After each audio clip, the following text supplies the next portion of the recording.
Otro caso paradigmático de dictadura militar en el Cono Sur fue la República de Argentina, a la que a diferencia de Chile, le precede una historia política caracterizada por las guerras civiles y la sucesión de gobiernos oligárquicos, rara vez interrumpidos por efímeros casos de vida democrática, que siempre se vio comprometida y dependiente de los poderes militares.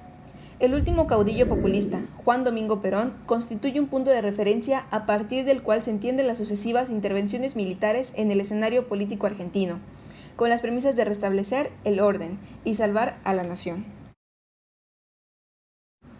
A continuación revisaremos algunos de los hechos más importantes, presentados en una línea del tiempo. En 1943 es cuando Juan Domingo Perón constituye dicho punto de referencia. Perón asciende al poder en 1944, cuando los dirigentes del golpe militar de 1943 se desorganizan y él aparece el hombre fuerte del régimen. En octubre de 1945 es encarcelado por los militares y sus opositores civiles, pero inmediatamente el 17 de octubre es puesto en libertad, luego de una intensa presión ejercida por los trabajadores, quienes habían organizado el Partido del Trabajo.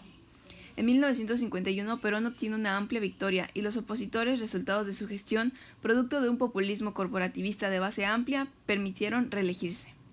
Y en 1955 las dificultades económicas fue el caldo del cultivo para su derrocamiento y su posterior exilio en 1955. Moviéndonos de 1966 a 1973, los militares conservadores, o gorilas como eran llamados por los argentinos, mantuvieron el control político del país, impidiendo a toda costa el retorno del peronismo. 1973. Juan Domingo Perón regresa de su exilio, siendo presidente Héctor Cámpora, quien renunció a su cargo el mismo año. 1974. Después de morir Perón, presidente durante 3 ocasiones, su esposa y vicepresidenta Isabel de Perón ocupó la presidencia. El 23 de marzo de 1976 culmina la presidencia de Isabel de Perón, luego de varios minigolpes de Estado, que de inmediato detuvieron a Isabel, cerró y despidió a los ministros de la Suprema Corte. El caos económico y el aislamiento de Washington y la derrota en la absurda guerra por las Islas Malvinas contra Gran Bretaña en 1982 ocasionó en el mismo año la caída de los militares. Finalmente, en marzo de 1989, el peronista Carlos Saúl Menem llegó a la presidencia. Probablemente el mayor legado político del gobierno de Menem fue la Reforma Constitucional Argentina de 1994.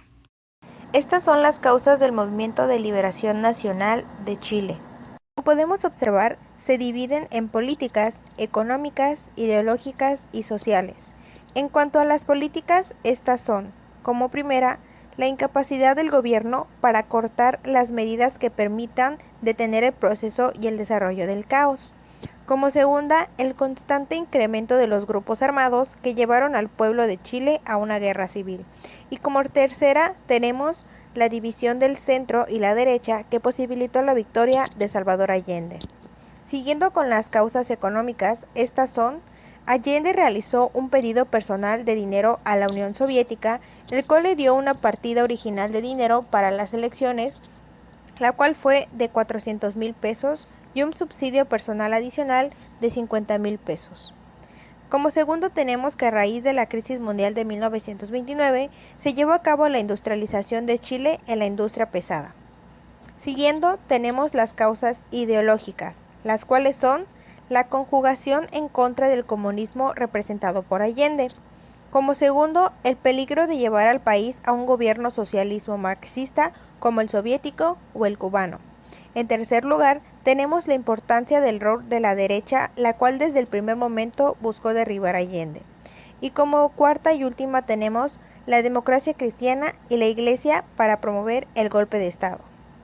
Como último tenemos las causas sociales, las cuales son la campaña del terror, que con sus discursos catastróficos buscaba sembrar terror entre las masas frente al triunfo de Allende.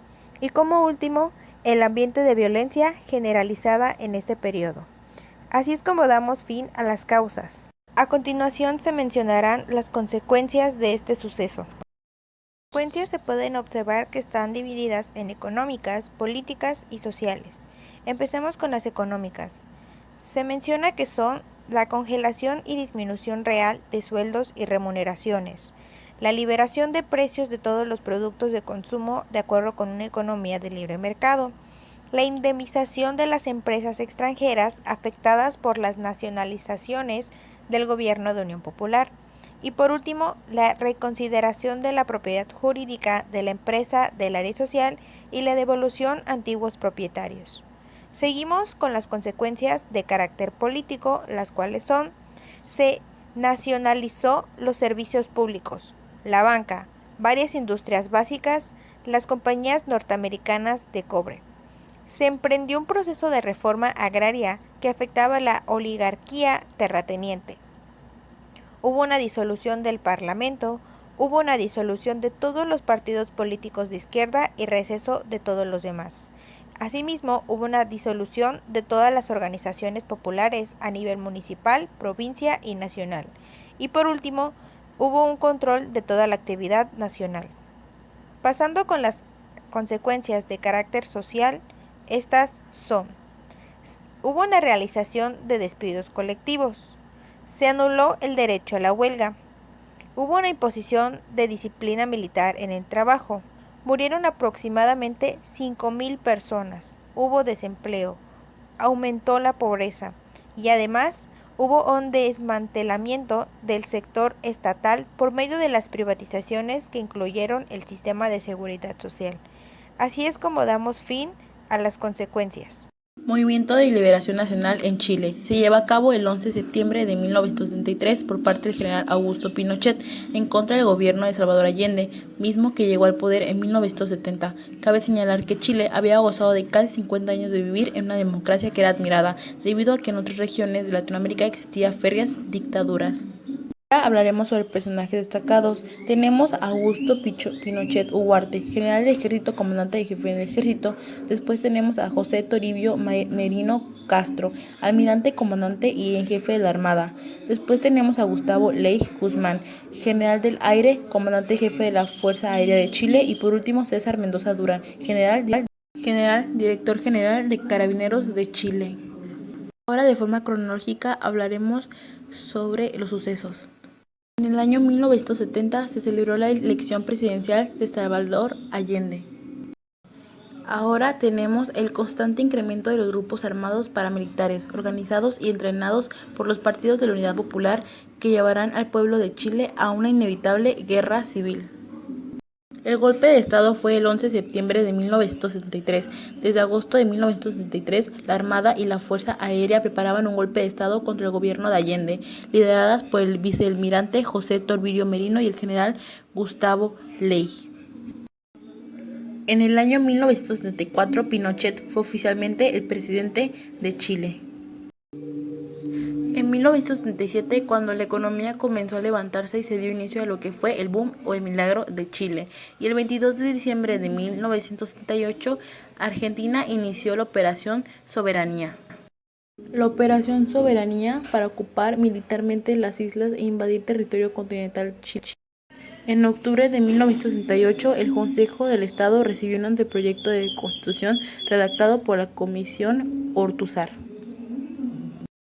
En 1980 se hizo el voto del referéndum para legitimar la dictadura en 1968. Obsérvese la redacción, las banderas y la posición de estas. En el año de 1985 hubieron las protestas pacíficas contra la dictadura de que era el presidente Pinochet.